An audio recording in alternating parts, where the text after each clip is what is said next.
Assalamualaikum dan salam sejahtera guys. So hari ni saya dekat Hong Leong Yamaha Sungai Buloh.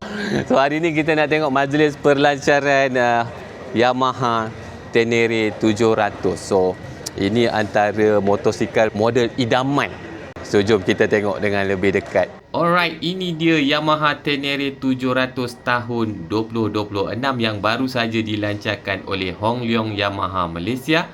So kalau korang tengok dari rupa luaran mungkin nampak macam tak ada beza pun, tapi sebenarnya ada perbezaan guys, dari segi rupa, suspension, enjin, elektronik dan juga ergonomik dia.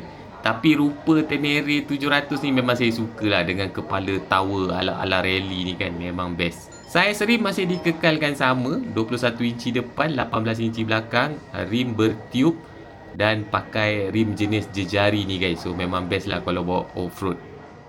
Color baru ni biru bojan. Betul ke? Cuba komen sini, betul ke nama dia tu? Design lampu hadapan dia pun sedikit berbeza guys Punya reka bentuk yang pegang projektor kat dalam tu pun dah berbeza.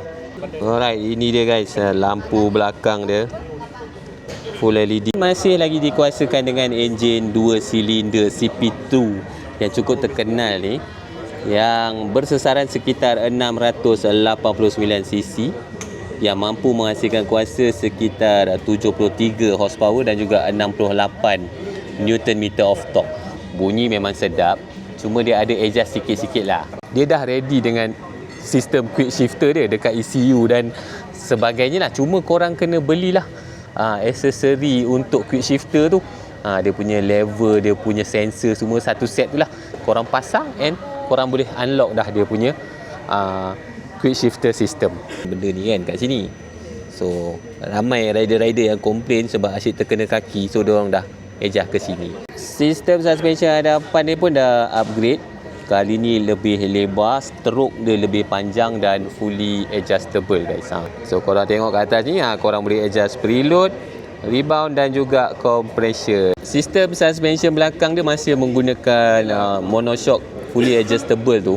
Dia kata dia dah upgrade sikit lah berbanding dengan sebelum ni. Okay, sistem brake hadapan menggunakan 2 disc dengan caliper 2 port daripada Brembo ni, axial caliper. Brake belakang juga menggunakan disc dan juga menggunakan caliper daripada Brembo. Tayar standard dia pun bukan main-main. Ini Pirelli Scorpion Rally ni. Mantap. So ini tangki petrol dia 16 liter. Juga ada perubahan, dia lebih slim. Seat dia one piece seat lah guys, yang tercongek sikit ni. Nyok, nyok. Ini paparan meter dia, menggunakan meter TFT full colored 6.3 inci, lebar sikit berbanding dengan sebelum ni. Dan sekarang datang dengan Y Connect dan juga navigation lah. Tapi dia tak keluar map dekat sini guys, dia keluar arrow sahaja.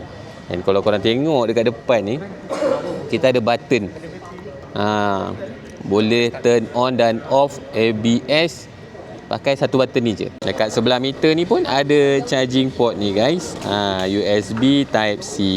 So untuk model 2026 ni, T7 ni dia ride by wire. Ada 2 modes. Korang nampak button modes ni, kau boleh tukar mode sports ataupun explorer. Datang dengan lever guard kiri kanan. Plastik hitam ni pun ada corak-corak agak guys. Dekat highway pada kelajuan tinggi lebih daripada 180 km/h pun dia tak ada goyang dah handlebar dia. Kali ni memang stabil sampai 200 tak ada masalah. So dia ada improvement lah dekat situ. Mantap. Itu dia guys, Yamaha Tenere 700. So kalau korang berminat dengan motosikal ni, cantik sekarang. Color ni pun saya suka. Korang boleh start booking dekat dealer-dealer Yamaha Big Bikes lah. Dekat mana-mana cawangan dekat Malaysia ni.